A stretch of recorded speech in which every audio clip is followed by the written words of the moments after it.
Hello दोस्तों, नमस्कार। आपका स्वागत है मेरे यूट्यूब चैनल पर। आज की इस वीडियो में हम बात करने वाले हैं इलेक्ट्रिकल इंटरव्यू में पूछे जाने वाले कुछ महत्वपूर्ण प्रश्नों के बारे में।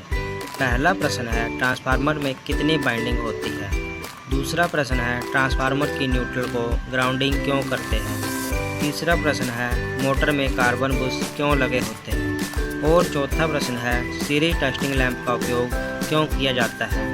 और लास्ट प्रश्न है, करंट ट्रांसफार्मर और पोटेंशियल ट्रांसफार्मर का उपयोग क्यों किया जाता है। तो दोस्तों, ये पांचों प्रश्न बहुत महत्वपूर्ण हैं। इन पांचों प्रश्नों के बारे में हम इस वीडियो के माध्यम से एक एक करके जानेंगे। और दोस्तों, अगर आप इस वीडियो पर नए हैं तो चैनल को सब्सक्राइब करना ना भूलें और वीडियो के एंड तक बने रहें। चलो दोस्तों, पहले प्रश्न के बारे में जानते हैं।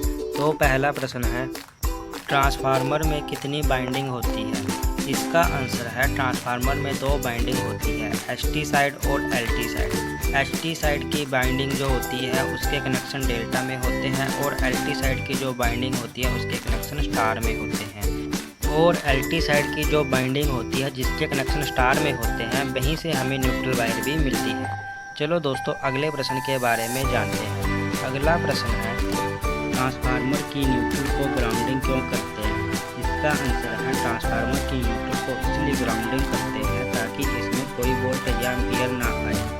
इसके बैलेंस को जीरो रखने के लिए ही न्यूट्रल को ग्राउंडिंग किया जाता है ताकि हमारे इलेक्ट्रिकल उपकरणों में कोई नुकसान ना हो। अगर न्यूट्रल का लोड अनबैलेंस हो जाए तो हमारे उपकरणों का जलने का खतरा रहता है, इसलिए न्यूट्रल को ग्राउंडिंग किया जाता है। चलो दोस्तों, अगले प्रश्न के बारे में जानते हैं। अगला प्रश्न है, मोटर में कार्बन बुश क्यों लगे होते हैं। इसका आंसर है, मोटर में कार्बन बुश रोटर को करंट देने के लिए लगे होते हैं। अगर हम डायरेक्ट वायर को रोटर के साथ जोड़ेंगे तो रोटर घूमने से वायर टूट जाएगी और शॉर्ट सर्किट होने का खतरा रहेगा।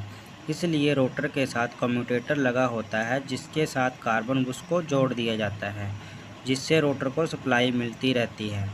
चलो दोस्तों, अब अगले प्रश्न के बारे में जान लेते हैं। अगला प्रश्न है, सीरीज टेस्टिंग लैंप का उपयोग क्यों किया जाता है। इसका आंसर है, सीरीज टेस्टिंग लैंप का उपयोग दो पॉइंटों के बीच की कनेक्टिविटी को चेक करने के लिए करते हैं। उदाहरण के लिए हम मोटर की बाइंडिंग चेक कर सकते हैं। अगर कोई उपकरण शॉर्ट हुआ हो तो हम उसे आसानी से सीरीज लैंप से चेक कर सकते हैं।